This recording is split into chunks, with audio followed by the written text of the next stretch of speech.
Assalamualaikum warahmatullahi wabarakatuh. Alhamdulillahirabbil alamin. Wassalatu wassalam ala Rasulillah wa ala alihi wa ashabihi ajma'in. Amma ba'd. Alhamdulillah, kita bersyukur kepada Allah Subhanahu wa taala yang telah memberikan kita nikmat sehat dan waktu luang sehingga kita bisa melakukan aktivitas sehari-hari dan beribadah kepadanya. Alhamdulillah, pada pertemuan sebelumnya kita sudah melakukan ulangan harian. Nah, baik, kita lanjut. Pada pertemuan kali ini kita akan membahas tentang menyajikan atau menulis teks narasi. Nah, ada beberapa langkah dalam menulis teks narasi, yaitu yang pertama, kita harus mengadakan observasi atau pengamatan. Nah, observasi dapat dilakukan dengan mengadakan pengamatan secara langsung. Nah, selain itu, observasi dapat dilakukan dengan mengingat atau mendengarkan kejadian yang dilakukan oleh orang lain. Nah, terus yang kedua, menentukan tema.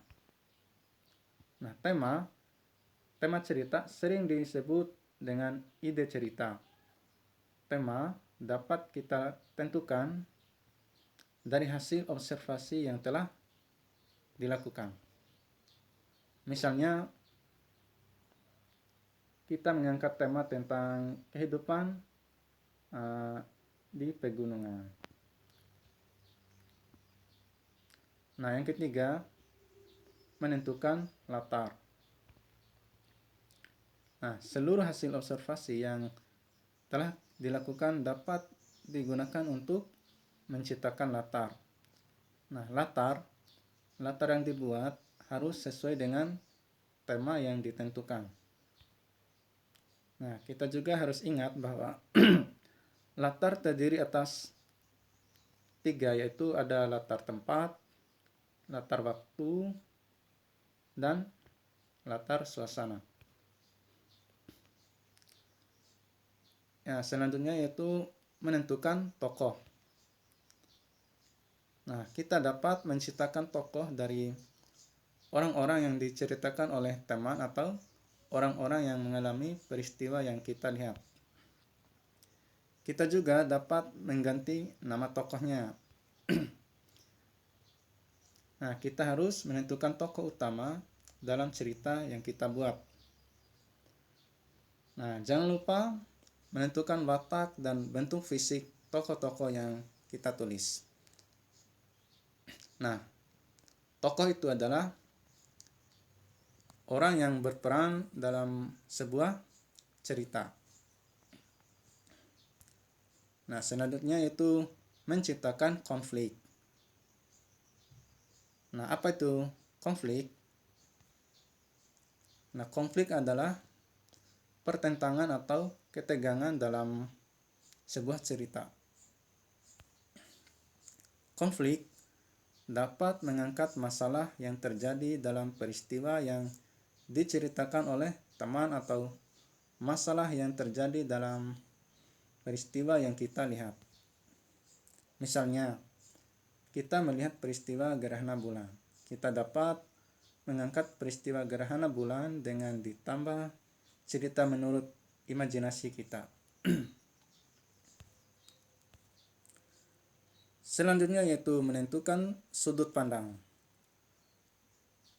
Nah, sudut pandang yang akan kita gunakan harus sesuai dengan cara kita menceritakan tokoh utama. Nah, tokoh utama itu adalah tokoh yang sering muncul dalam sebuah cerita.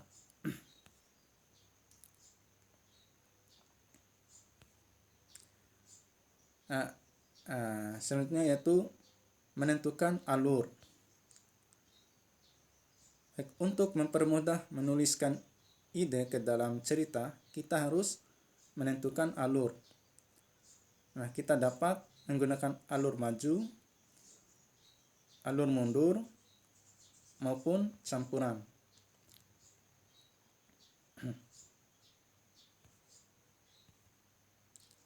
Selanjutnya yaitu sekarang masuk ke dalam tahapan menulis. Kembangkanlah tema yang telah kita tentukan menjadi sebuah cerita. Cerita yang kita tulis harus memuat latar, tokoh, konflik, sudut pandang, dan alur yang telah kita tentukan.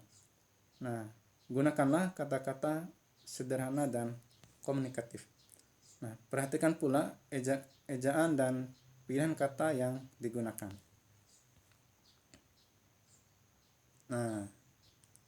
Selanjutnya menentukan judul. Judul ini dapat kita tentukan saat kita menulis atau sesudah menulis. Judul cerita harus sesuai dengan tema dan peristiwa-peristiwa dalam cerita. Yang terakhir yaitu melakukan perbaikan atau revisi. Untuk melakukan perbaikan, baca lagi cerita yang kita buat. Apakah ada kesalahan-kesalahan dan sebagainya. Jika masih ada kekurangan, bisa ditambah atau diubah hingga